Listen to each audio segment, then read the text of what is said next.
thank you so much for coming on, Chris. No worries. Maybe just to start off, would you like to talk to your background as an industrial designer and what you're currently doing in your career? Yeah, sure.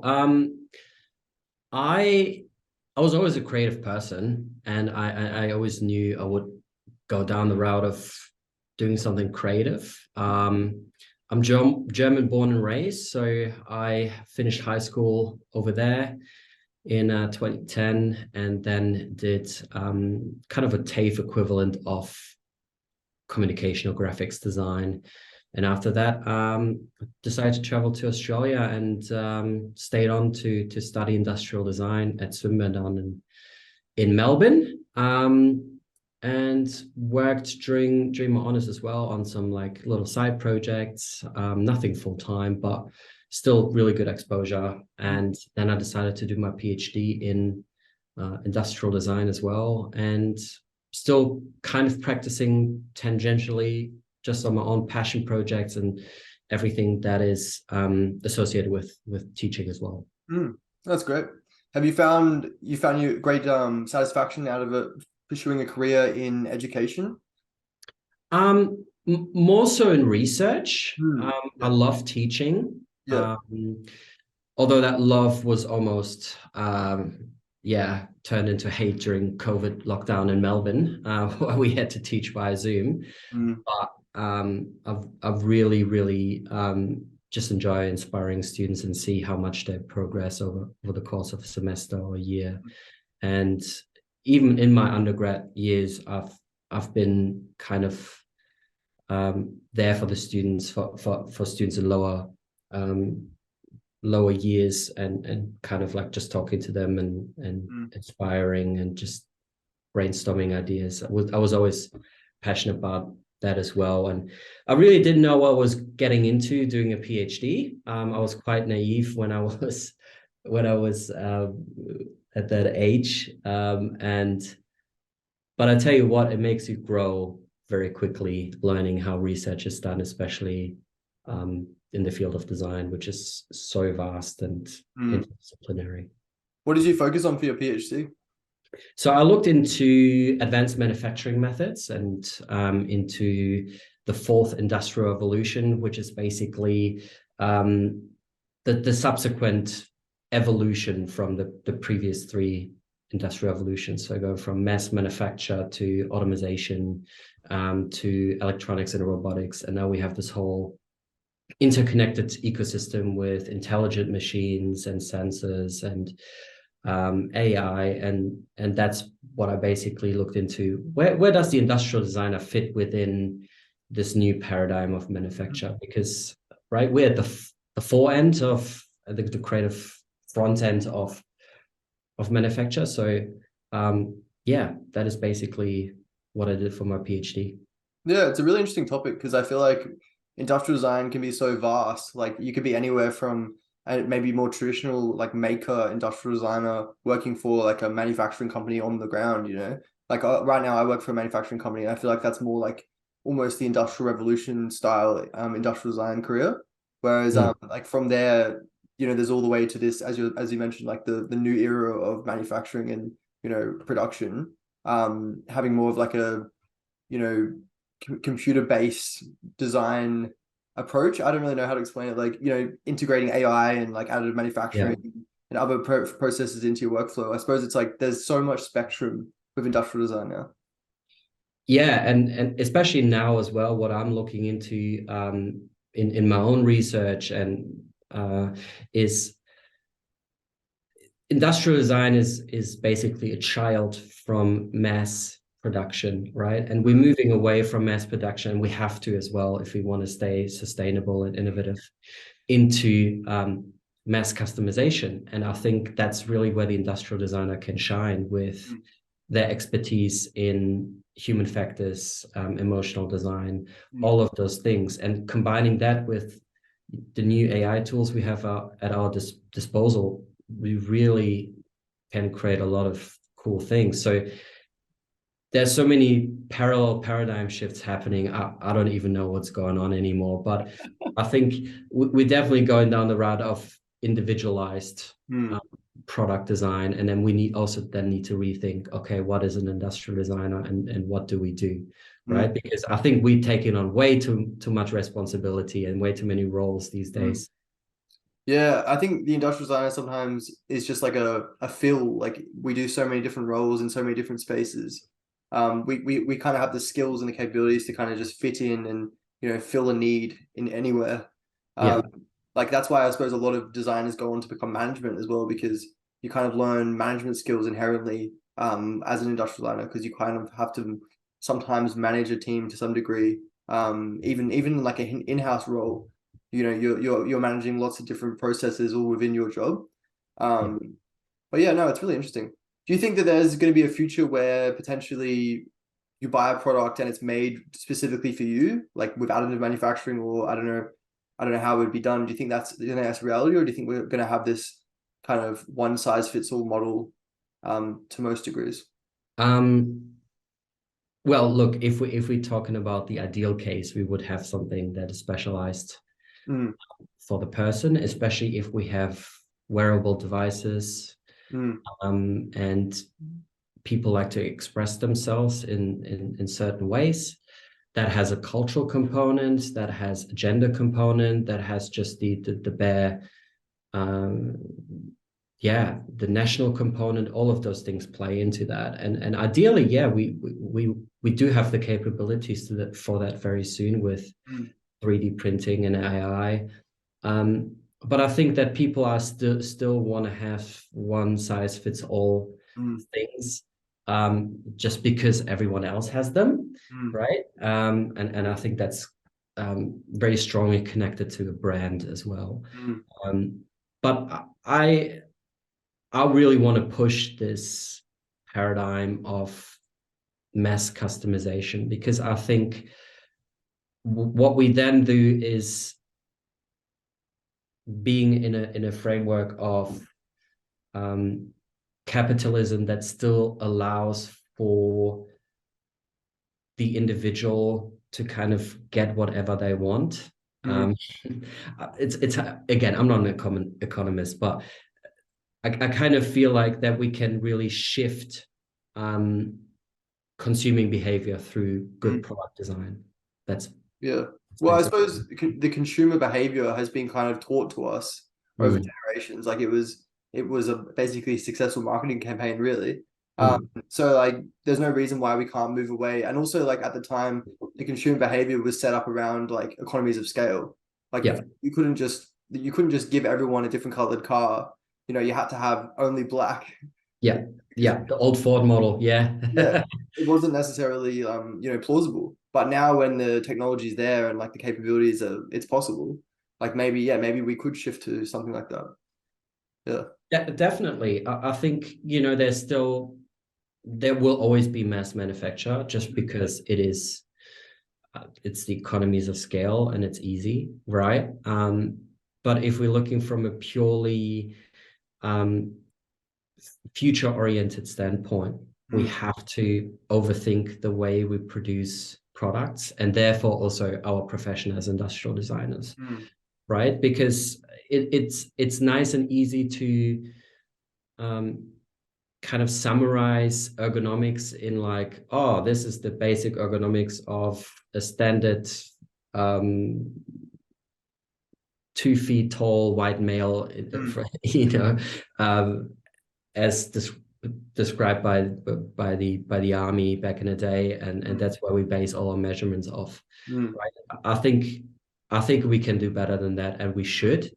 I just really push inclusive design, and at the moment it's still too expensive to do all of that, but I think more and more consumers demand that kind of change as well, and a change to more sustainable practices. And I'm not only talking about of manufacturing and material sustainability, but also the model in which we consume sustainable.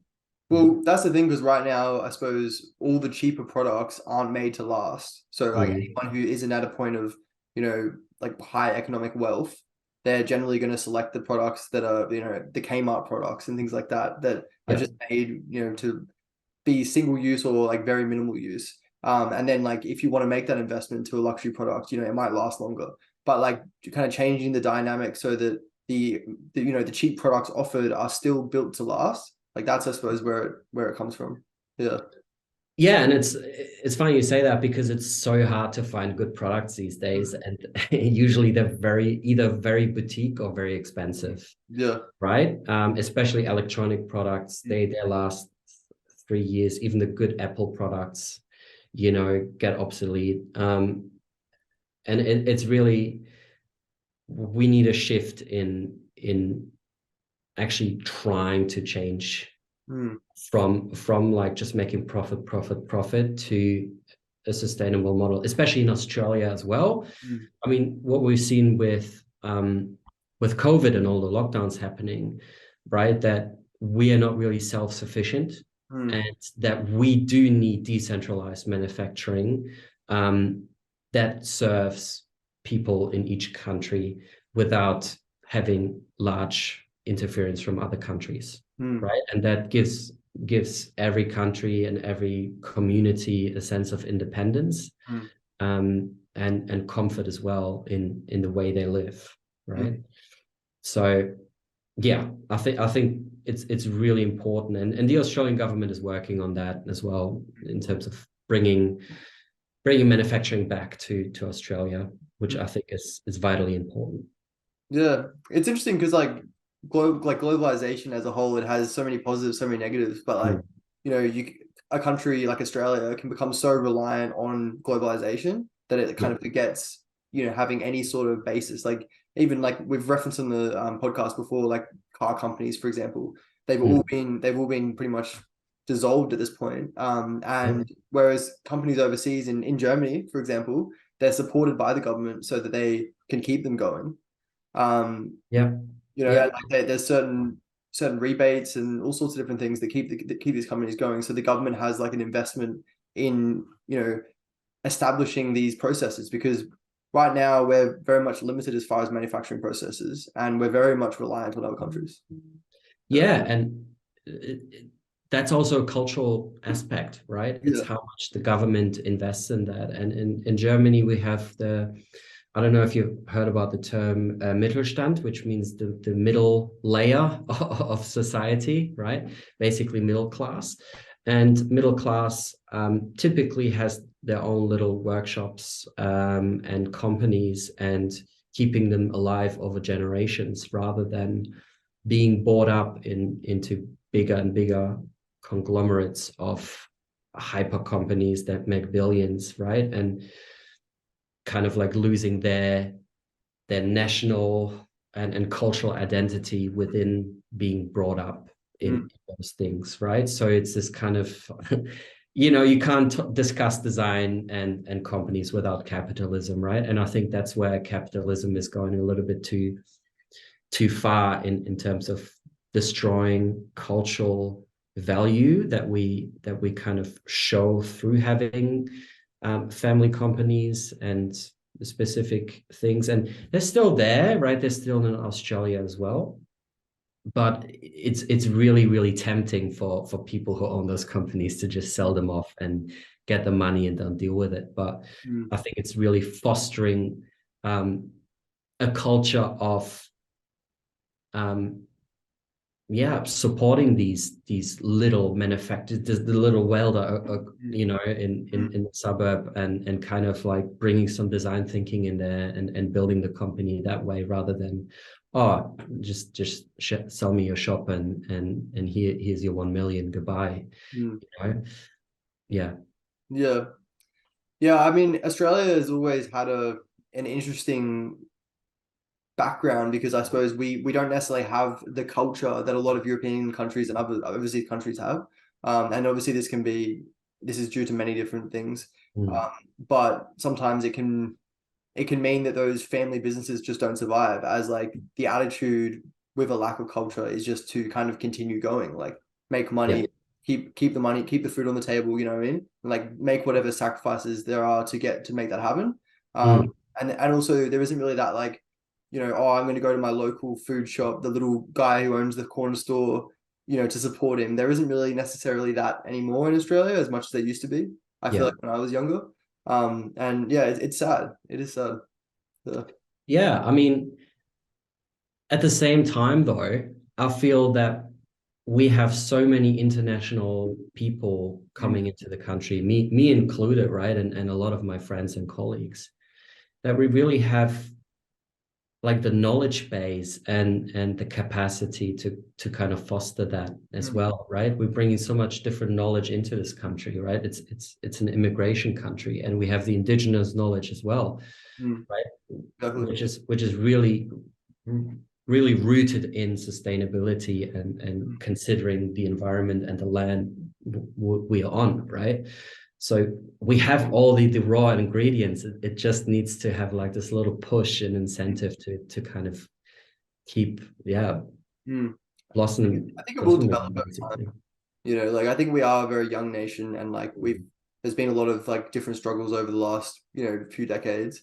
But I feel like over time, as we develop more and more as a nation, we'll build that. Yeah, Yeah, yeah. Maybe would you like to discuss the balance between form and function as an academic yourself? sure. Like how do you teach that balance within your students, and how do you know, balance that within your practice?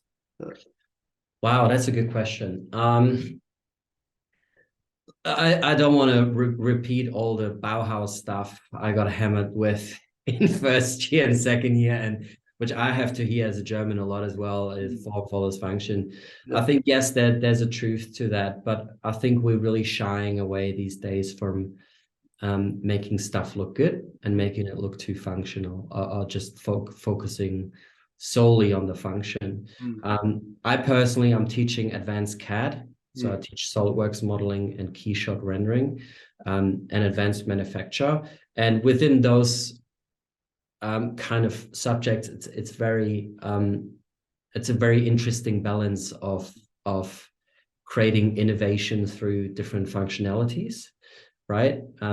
But at the same time, looking back to like the very basics you learn of composition, color, texture, mm, and all of those things, and bringing them all in. And I think it really differs from project to project and from student to student. And I really always encourage every student to find their own style, go on Behance, go on Pinterest and Instagram, and look at people and save their stuff on a Pinterest board and get inspired and try to emulate that as best as possible.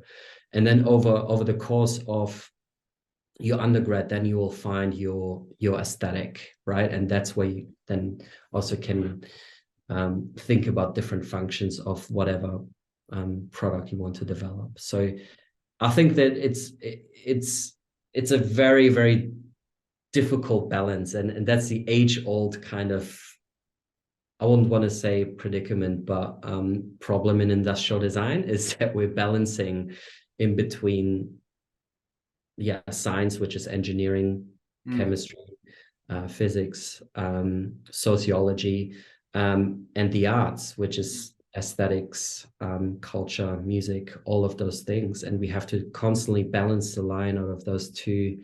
It's a dichotomy, right? And I think that is the beauty about what we do, right? We kind of like are in this gray zone in between something that is really well defined and no one knows what to make. No one, look, my whole PhD was about what is industrial design, right? And to this day, I'm still confused about it because it can be so many things. yeah. What was the conclusion of the PhD? Oh man, don't make me sign my PhD now. But it means that we have to communicate Mm, the value of the industrial designer and what we bring to the table to manufacturing stakeholders effectively, mm, right? And that might also include a change of name, right? A mm, different terminology, because it's very confusing, especially in English, for a lot of mm, people to understand what industrial design actually is. But then it's also, we need to keep evolving, and we need to continue redefining ourselves mm, and really jump on as well, going back to manufacturing technologies and technologies overall. we need to learn all of these technologies. If a new AI tool comes along, we need to be the first ones who adopt it. Otherwise, we get left behind, and that will not be good. Mm. Do you believe that AI is going to kind of get to the point where we have to adopt it or lose our careers, or do you think it will always be a decision? Look, I think it's a scary thing at first, but once you play a little bit with ChatGPT or Midjourney or DALL-E, which I'm currently doing as well because I'm doing research in it.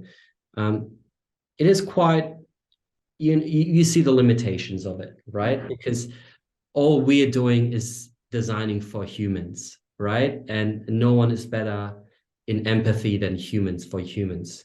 And that is not being able to emulate it yet. If the AI goes as far as becoming too human, I think it's too late for all of us anyways, right?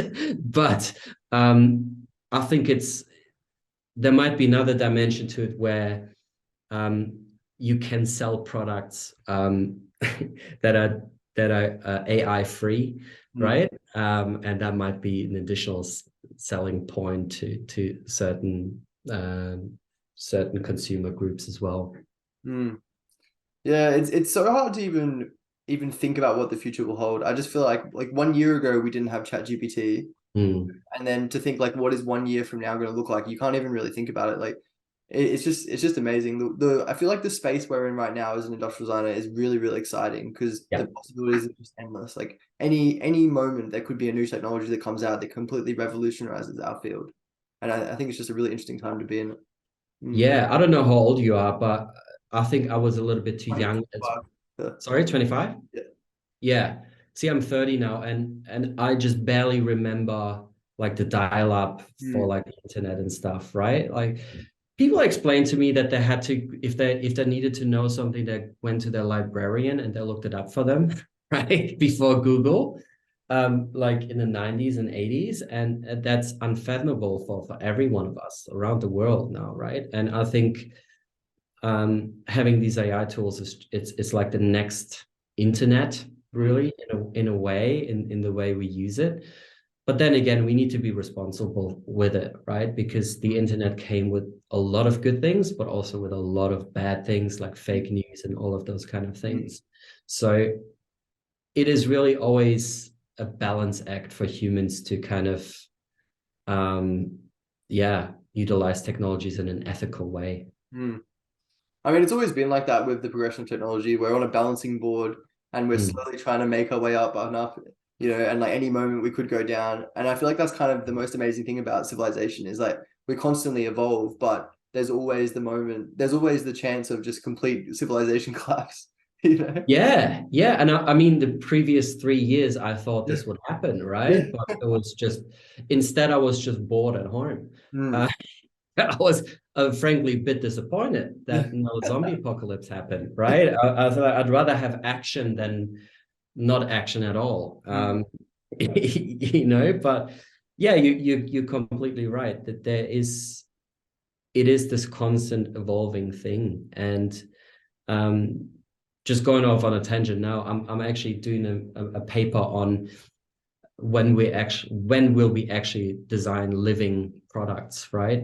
I mean, at some point, synthetic biology and AI goes so far that we can just generate living objects, living artifacts, I want to call them, that basically fulfill both a function for a human, right? Like cleaning the floor, like an organic vacuum cleaner, as well as fulfilling the purpose of living itself, right? So that would be the ultimate industrial design creation that is 100% sustainable because it is actual part of the human environment. Because everything we create as industrials, pretty much everything, is non-living matter, right? A chair is not alive, right? But like imagine if it was. Right. And I think like that is very, very far out science fiction thinking. But I think, we need to think about that now because we have this responsibility and this urge for novelty. And Yeah, I don't know where I was going with this, but I'm just saying, like, yeah, we're evolving, and we might evolve into direction we might not think would ever happen. I suppose that comes down to like biomimicry. Is it biomimicry? It wouldn't be my biomimicry, it would be biology, synthetic Biology. Yeah. biology itself. Yeah. Yeah, yeah, because we're not mimicking functions in nature, we would actually create Right there, function. Yeah. living beings. Yeah. Yeah. And then bioethics would go with that. And there would be the market economy and all of that stuff. And look, if people gonna make money out of it, they're gonna make money out of it, and then some bad shit happens. And that's why I'm writing this paper and saying, like, look, we got to be careful about this, because eventually this will happen. Yeah. Right? Because with the AI now, it's been too late. Like, yeah, we have been warned, but we didn't know how freaking fast this stuff happens, right? And influences us in ways we couldn't have imagined. Yeah, I don't know. I feel like it's a bit scary in a way because we just like this comes down to the ethical side of design, I suppose. Like when do you put the stop on these kind of processes? Like is it unethical to design? Like right now you can't splice animal genes with human genes, right? It's illegal. Like why like are we gonna have laws like that for creating, and like various objects in nature that are actually living? Like Yeah. when do we have to stop and think, is this ethical? Is this going to be something that we want in the world, Yeah, I mean, there's already modified crops out there with which are drought resistant. We have goat milk, which can produce enzymes which are used in spider silk, right? So we have all of this stuff happening. I think people are still like with all with good reason not splicing human DNA into I don't know, a lion's DNA and making a chimera out of it, like out of a Greek kind of mythology, right? Like that would be a bit extreme. But I would also argue for this development as a nice tool of really achieving sustainability. But there's a lot of nuance to that in terms of how do we do that? What do we create? Is it intelligent? Is it able to self-produce, stuff like that? So all of these questions need to be asked if we were to create living products, right? There's heaps of examples of that in sci-fi literature.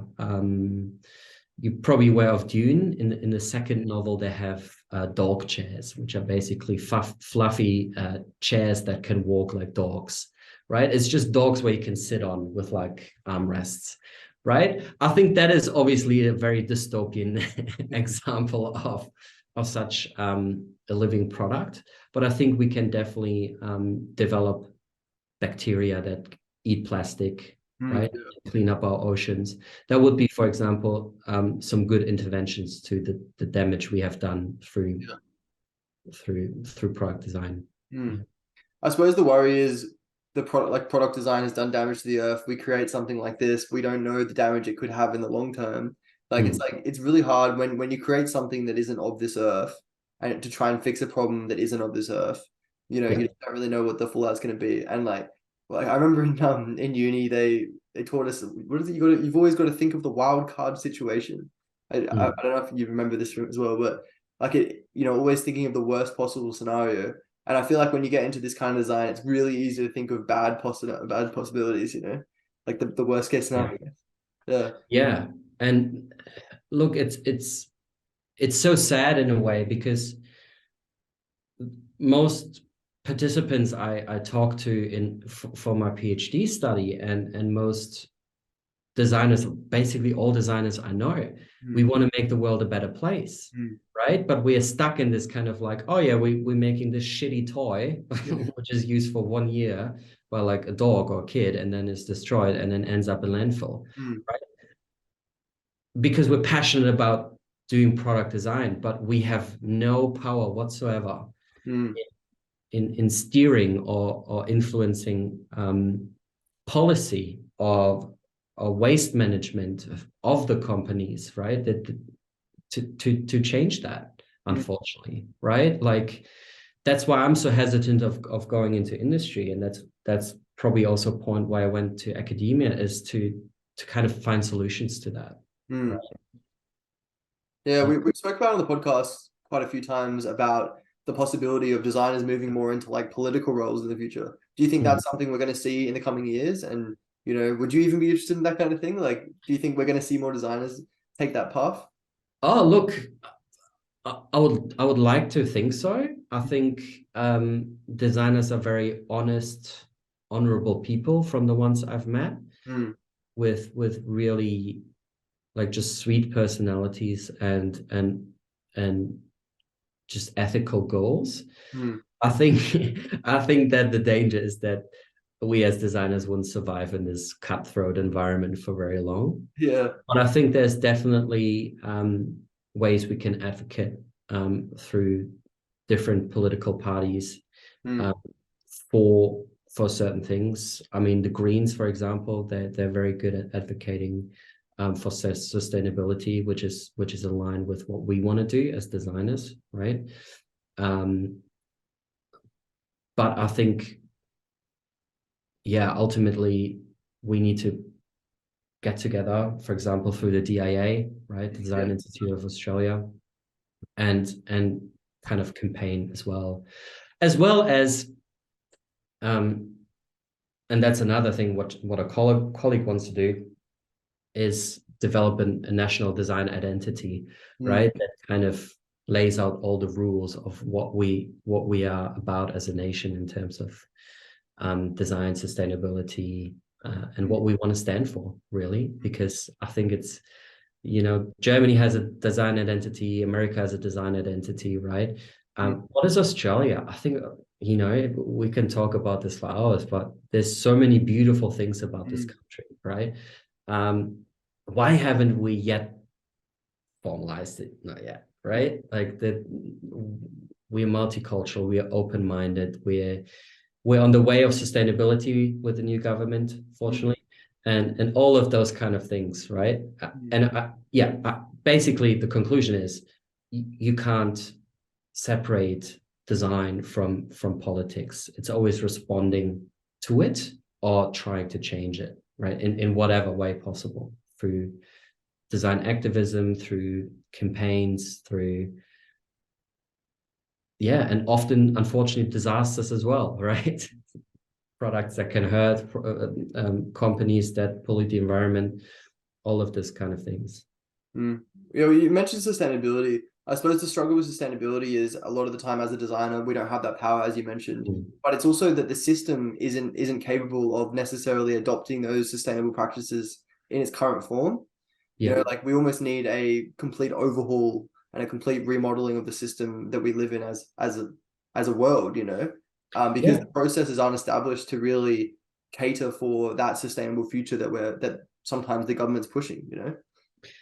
Yeah, it is ultimately it is a problem of capitalism, right? So I think I read it somewhere. Other people said it's late stage capitalism or techno feudalism, with like just the tech moguls like Musk and other people having like most of the money, and us, we're just down at the bottom as peasants, right? So it is really, without that change of overthinking that paradigm of consumerism and capitalism, we can't really do much, right? We have to necessarily, for now, work within these confines, right? And I mean, you can see other countries like the Scandinavian countries are fantastic with, you know, supporting local initiatives and sustainability, even though they're all mining oil at the same time, you know. So it's quite interesting. It's interesting. This is the thing, I suppose, like with one hand they give, the other hand they take away. It seems like that sometimes with sustainability. Like, for example, I have a friend who works at the mines, and they decided they were going to adopt what's it called, electric bobcats and, you know, excavators. But then they didn't have enough electricity to power them, so then they started running them on diesel generators to keep them going. Yeah, And it's it's just the like, irony, right? you know what I mean? So, and it seems like this a lot with like sustainable energy. Like you've got electric cars, which use electricity, which is sort of more Mm. sustainable, but then it's still being powered by coal. And it's just yeah, it's a really hard dynamic. Yeah, I mean, I mean, there's not much we can do besides, if we want to go ultimate sustainability, we'd just go extinct as a species. I think that's how it is, right? I think it's always going to be push pull. It's always going to be struggle, Hmm. always Yeah. for humans. A tale as old as time, right? But I think if let's not go into nihilism too much. I've done that over the past 3 years, and it doesn't get us anywhere. Hmm. You need to remain optimistic and fight for better future, Hmm. right? And we do that each in our way by being vegan or vegetarian, or taking public transport. Just those little things um, don't really make a difference in the whole picture, but I think what is important is the intention, Hmm. right? That we're willing to do that and show that to other people as well. Hmm. I think as well as designers, we're in the perfect situation because even though there are all these problems, like who knows, there will be maybe a more sustainable fuel that comes out that is actually plausible. Yeah. Or we will invent a new way of transport that's more sustainable. Like we're in the perfect situation to actually make these changes and advocate for those changes in society. And Yeah. like And yeah. the switch will probably be hard as well. Like it's not going to be easy, like moving from the system we're in. There's probably going to be a lot of issues, but we will probably get there. And yeah. Yeah, and then we will fall back again, and it will be shit again. It's a constant kind of pendulum thing that's happening. And yeah, look, I remain positive from what I've seen in the past three years during COVID, in the capacity of people working together, Mm, right, as one.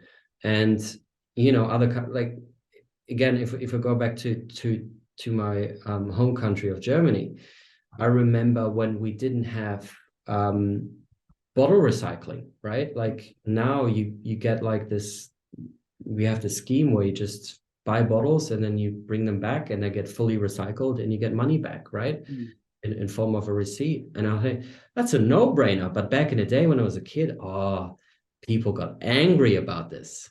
mm, It's so exhausting, blah, blah, blah. But now it's a totally normal thing and people have adapted it, right? And I think sometimes you really gotta make it uncomfortable for people to see, it's actually not that bad. mm, Could be worse. And yeah, it's like those little things that happen, right? That make a change in this world.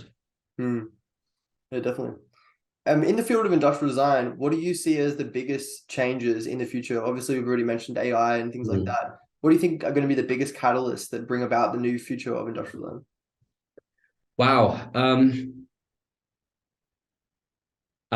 Yeah, I think as I mentioned before, the paradigm shift from mass manufacture to mass customization will be big. Mm, Um, I think we also, and I read that in a paper from, I think last year or 2 years ago, we're due for re-examination for what we actually do in our everyday practice, mm, right? Because if we take on too much responsibility as designers, we just do everything, but mm, we do, nothing specifically. And yes, we are interdisciplinary and we're a jack of all trades. mm, And that's our main strength. But at the same time, I think like if we take on marketing and sociology and all of those other things, it can get dangerous where we kind of get lost mm, in wanting to do too much, because what we do ultimately is the most human thing possible, right? We create and we change our human environment, and that's the most, yeah, that sets us apart from animals, right? um so I think that will never change, but I think what will change is the way we do it and with what we do it. And I think really rejecting this whole mass manufacture and this redundancy and the waste and the pollution, I think that will bring with itself a move back into craft, I would say, right? And we've already seen that over the past 2 decades with 3D printers and the homemaker movement, right? Now everyone can be designer. But what makes us special is that we classically trained, we understand the history of design, ideally, right? If you pass the unit, but also really having a deep understanding of human factors, ergonomics, etc., right? And there's other things like people calling themselves product designers and they're just web developers, right? That's the most annoying thing I'm encountering right now. They're saying we need a new terminology for industrial design because no one knows what industrial means, but everyone knows what product means. But now it's all like adapted in like this kind of e-commerce field. And I think I always think like digital product design versus product design could be a good way to think about it. Because I feel like UX design doesn't really necessarily suit product design, but no, I agree. They've kind of piggybacked on it now. So I mean, they came out from us, right? Like they kind of like it's a sub-specialization that became a really established specialization over time, right? And this will happen even further. Like when you talk to people and say, oh, I'm a furniture designer, oh, I'm a lighting designer, I'm an automotive designer, people know instantly what you do, but people don't know what industrial design means. Because, oh, do you build industrial buildings? Are you like you always get that kind of stuff. And it's like, oh, I'm a product designer. Oh, what kind of products? So yeah, it's getting a bit closer, but it's still too broad. And I think really the broadness that people don't get it. My grandma thinks I'm painting paintings in a studio and being like a poor artist, right? she's like almost 90, but she has no clue what industrial designers do, right? If I would tell her I'm an engineer, she'd be like, oh yeah, fair enough. But nah. As soon as there's the word design and industrial in there, people get really confused. I suppose as well, the industrial design field in Australia isn't necessarily specific because you have to be kind of a generalist to survive in Australia. As we don't necessarily have the industry for like furniture designers specifically, maybe some of them, but not as much as like, whereas in Europe, it's very much an established field, furniture design, automotive design, all these little specialized fields. Do you think in Australia that'll develop and we'll kind of move in the path of Europe, how they've moved to specialize? Yeah, for sure. I mean, we see that in colleges already. We see it at RMIT have a dedicated furniture design course. That's the only thing I can think of off the top of my head. But I think really that goes back again into like culture. What do we want to be, right? And having a cultural identity as Australians, right? Because when I think about Australian design, I think of the Opera House, I think about corrugated sheet roof, right? As a German, that's what I think about, right? But it's so much more than that. Like if you look and there's like companies all over Australia, there's so much good design happening and you don't even know that it's Australian, right?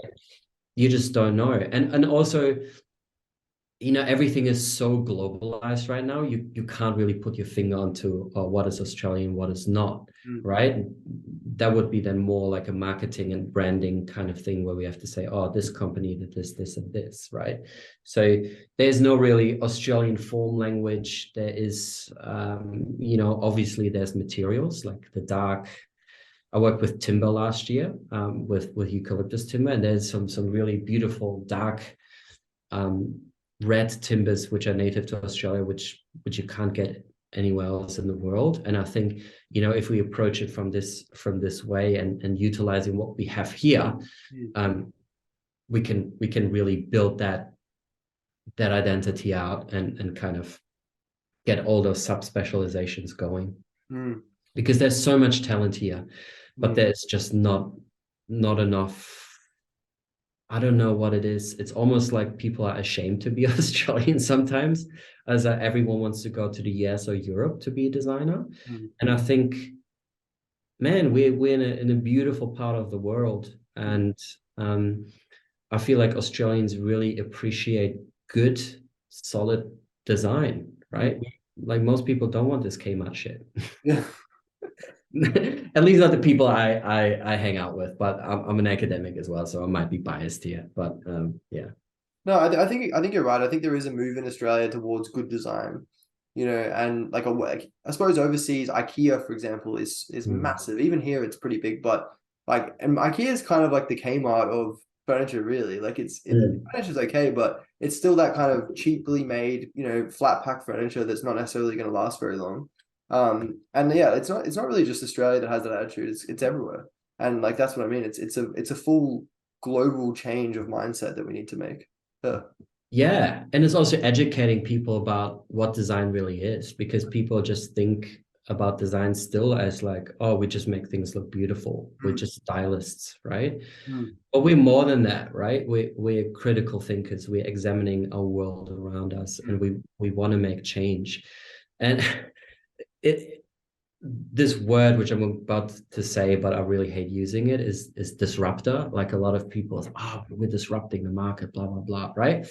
But in a way, it's what we are, Mm. right? But I really don't like to use the term because it's been overused in past years, Mm. especially by like startup companies. But I think that we really need to hammer into just the general public. Mm. Look, mate, we're not there with a brush or even with a sculpting kind of like tool, making stuff look good. Yes, that's what we have done in the past. In the first and second industrial revolution, in the beginning of the 20th century, but that's not what we are anymore. Mm. We're constantly evolved, and we're doing like, yeah, we're having design thinking as well to teach non-designers how to think how we think as a whole field. Then we have, ourselves, and I think like every successful industrial designer or just general designer I've met Mm. are super intelligent, lovely people who really passionate. Like no one is doing this profession because they want to make money. Yeah. Right? You're in the This wrong is profession. no, yeah, exactly. This is all about, hey, like I love doing this. Like I sit down on the weekend, like I have a full-time job in academia, right? Like I sit down on the weekend and I sit down and say, I want to design something. Mm. Just for the pure joy of creating a new thing that might make people happy or makes me happy and fulfilled. It's like the ultimate um, kind of like Maslow's hierarchy of needs, Mm. self-actualization, right? It's creativity, right? That's why we do it. That's why you have to spark. And yeah, coming back to what you said before as well, it's like a lot of people who really don't have that stamina or not interested in that aspect of design, to put it positively. A lot of people go into sales, right? And they're excelling at it, right? Because they understand what people want, right? And what the designers thought about the design they're selling. So yeah, I think we're in a unique position to convince people that yeah, more people should adopt this way of thinking to make this world a better place. Mm. Yeah, I think that the critical thinking that we're taught in university, like looking at something and not necessarily thinking it's perfect, thinking it's Mm. always could be improved, like that's just a good mindset to live your life by, I feel like, to some degree. Like I think you can be lost in critical thinking sometimes, and you can think Mm. that nothing's perfect. But I feel like if you kind of balance that, you can always look at the world in a better way, and it Yeah. can really help you in so many different careers, not just design. So, Yeah, and for me personally, I have the expectation of myself as well that I always want to continue designing hmm.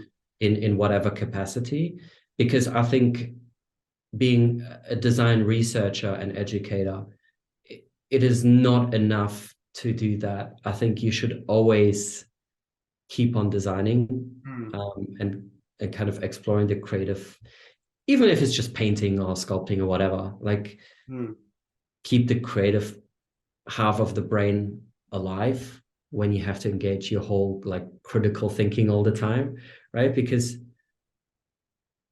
the designing without producing a design is kind of like nonsensical to me, because in the end we want to have a tangible outcome of what we do as industrial designers, right? A product, a prototype, strategy or whatnot. And I think that is so important. And I'm glad to say that I work with a lot of people here at QUT that where the spark is still alive, and they're all still designing and have this kind of drive to do it, besides their like academic inquiries of writing about design.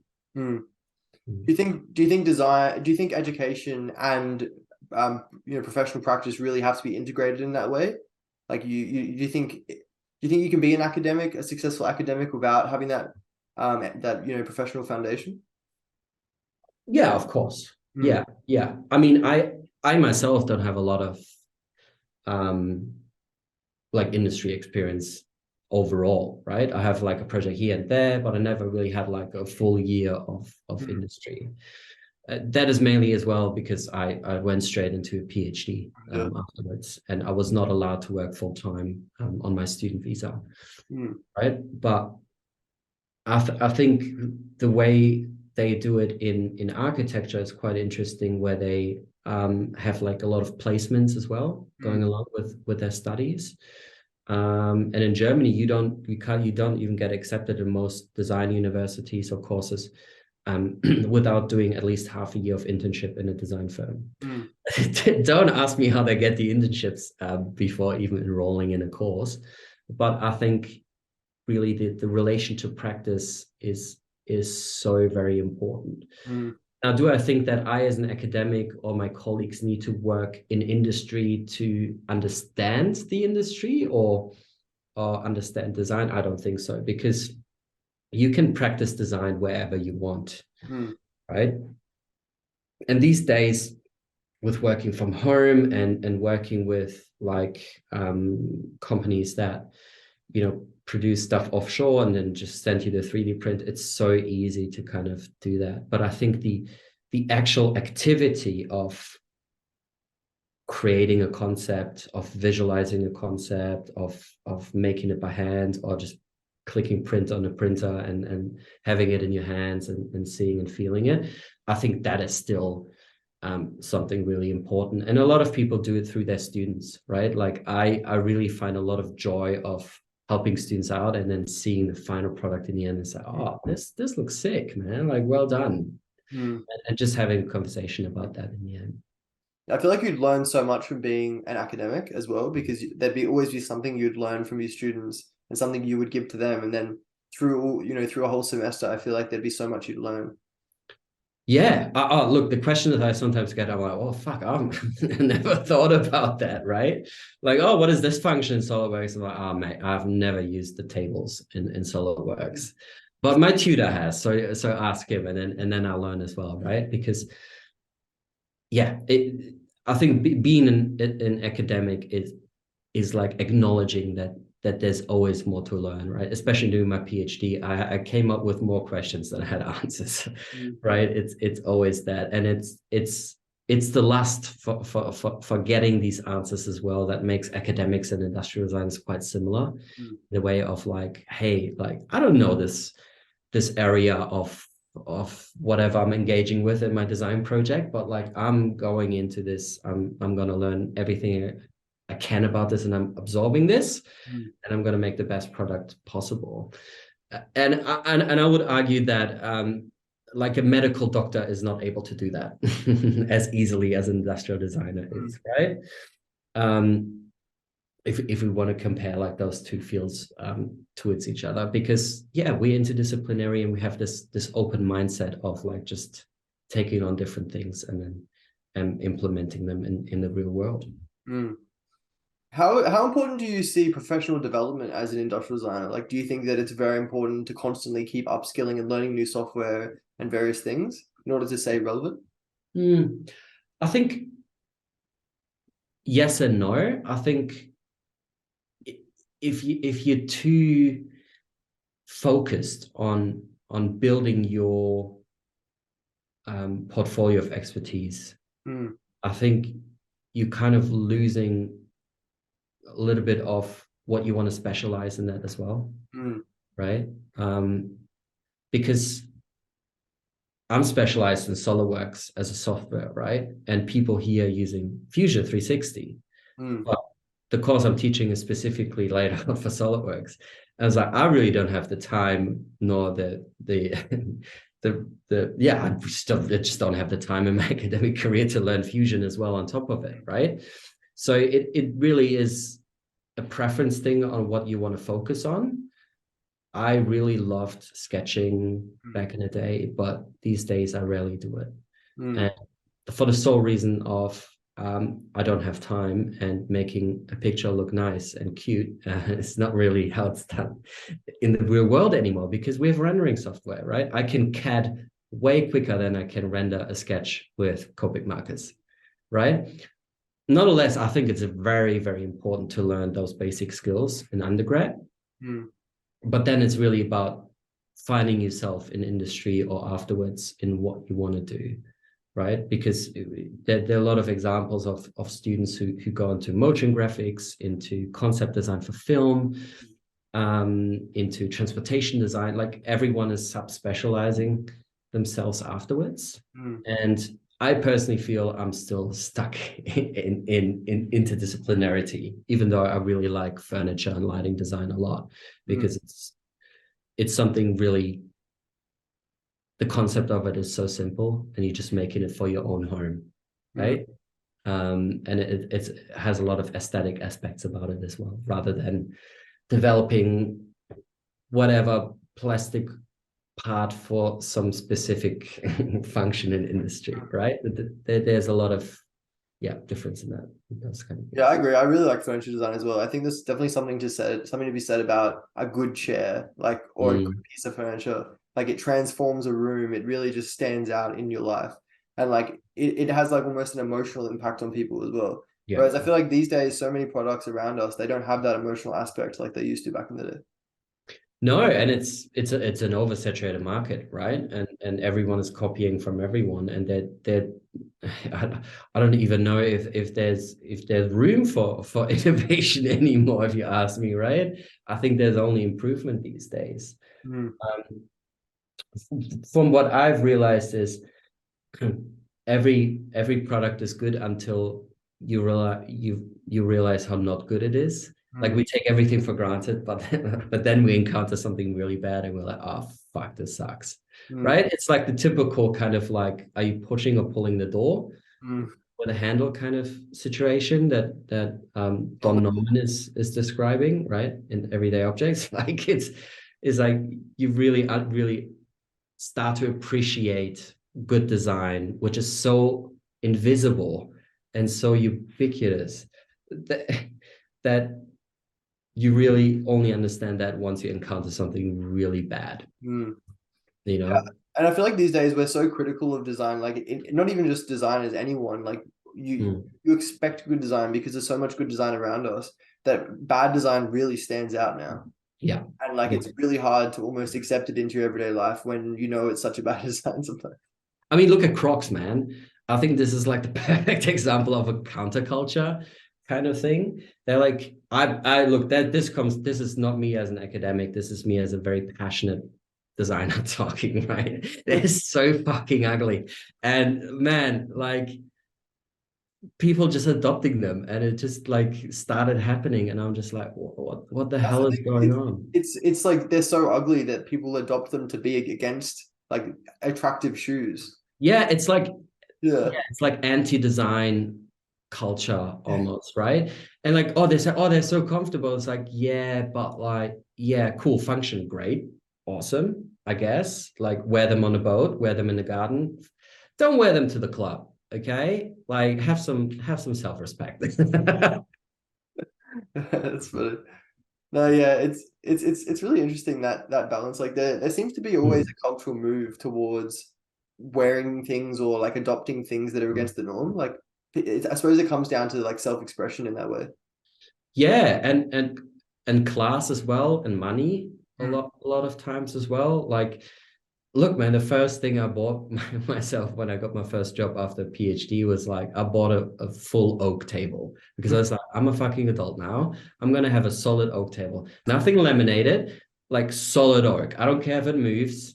I don't care if it's heavy when I'm moving it. Yeah. I want a solid oak table. And what And in depth? you know, it it it it really is about like who you are as a person, Mm. right? And what you want to portray to the outside as well. And like I'm home after work or before work, right? And I'm engaging with these products every day.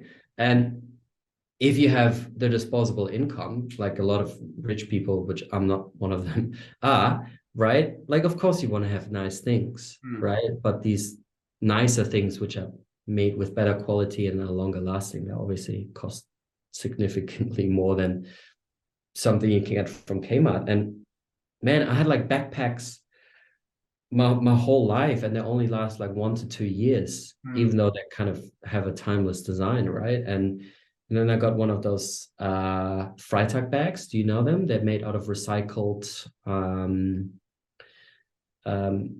tarp from trucks, and every one of them has like a unique pattern and color Okay. from them. So it's an upcycled product. Mm. But because it's truck top, they're so sturdy Yeah. that like I only had to get mine repaired after like 5 years of use, like Mm. just a zip up, and it's perfectly fine now, Mm. right? It's kind of those things we need more of. Yeah. I feel. Like, yeah, they're more expensive, but if you do the calculations, like yeah, you have like how many bags will you have within a span of 5 years that you use every day and don't break, right? No, like heaps of cheap ones, but if you have like really good quality thing in the beginning, um, you'll keep that all your life, right? It's like a watch, right? Like you have a connection to it, and it's a good quality product. Mm. And yeah, for a lot of people that is unfortunately not achievable. And then we going back what we discussed multiple times before as well. It's a cultural thing, right? Everywhere in the world, it's like this kind of like novelty, novelty, novelty. Mm. Um, Fast fashion as well. yeah, exactly. Yeah. Yeah. Fashion is definitely a huge part of that, which Mm. we need to stop. Mm. I had this debate with my girlfriend the other day. She was like gonna buy $30 boots from Bunnings, not from Bunnings, from Aldi for snow. And I was like, but you could Mm. buy $200 boots and they'd last, 5 to 10 years, who knows? But Yeah, then these $30 boots, you'll probably take them on one snow trip and they'll be destroyed.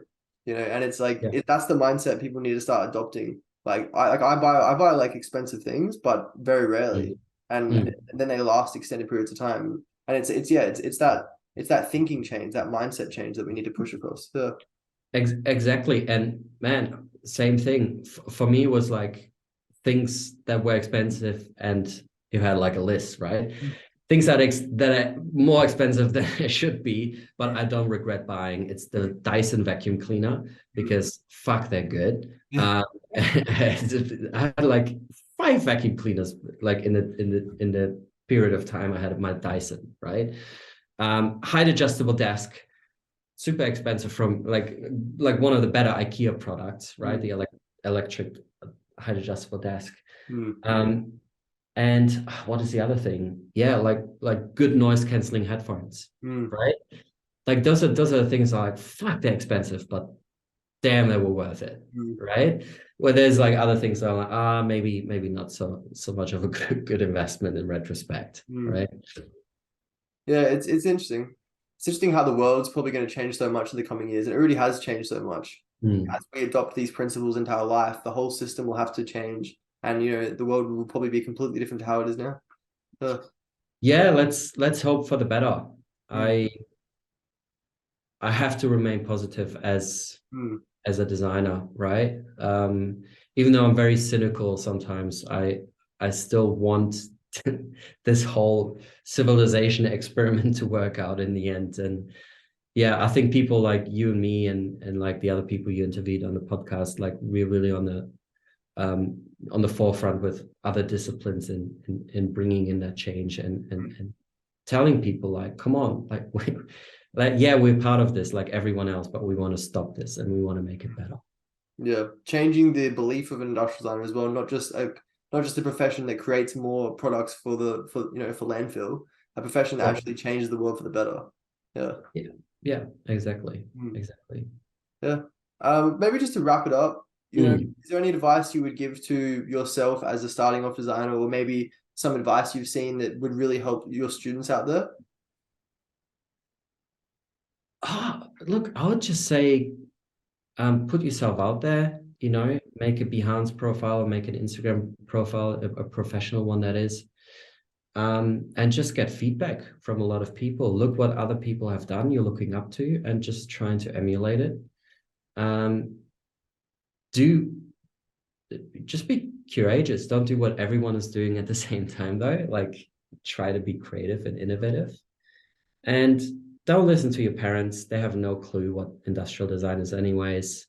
Uh, put it out there and then let the design community and people who really appreciate it Mm. um, decide what it is and just yeah stay stay curious. Really, I think it's really about criticizing and questioning the world and all the objects and people within it and yeah being the change you want to see in the world. It sounds really cheesy, but it really is like that. I think that's what designers should do, right? Mm. Yeah. Yeah, and keep the creative spark alive as well. Yeah, 100%. Mm. That is so important. A lot of designers can get lost in that and venture away from what they're actually interested in. But if you stick by that, you'll probably be more satisfied in the end. Yeah, it's so easy to just get stuck in the 9 to 5 Mm. kind of studio work. Um, obviously you got to make a living, right? Um, I, for my part, feel very fortunate being an academic where I can just pursue what everything we have discussed today in a very philosophical way. Mm. Right? I'm very fortunate that that is my profession, but I think industrial designers really have the opportunity to action those things they want to see changed. And yes, it is difficult. It is expensive Mm. to do a startup, for example, or to sign up for design competitions, etc., etc. Mm. But I really think that um, that there's so much potential of what people can do, Mm. more than they think, right? And yeah, I think we should, as educators, as practitioners like you, as communicators like you, as well, like just communicating it out there and just telling people like, look, um, yeah, I'm sorry this the industry is disappointing you, but you can change that if you want to.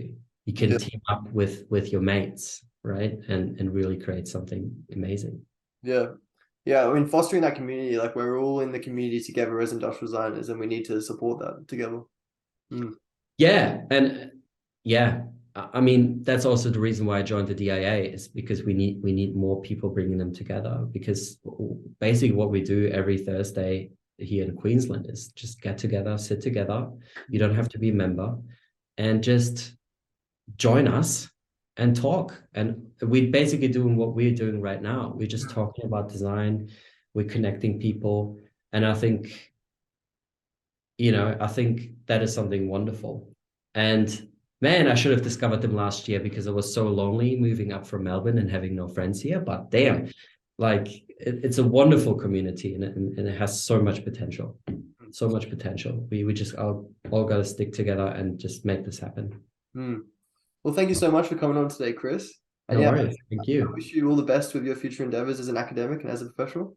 Thank you. Likewise for you and your man. I saw you doing the podcast with Levi, and I was like, oh, that's pretty cool. And then I think a month later you messaged me. So thanks for Yeah. having me. Yeah. Thanks so much for coming on. Yeah, I'll talk to you again soon. Awesome.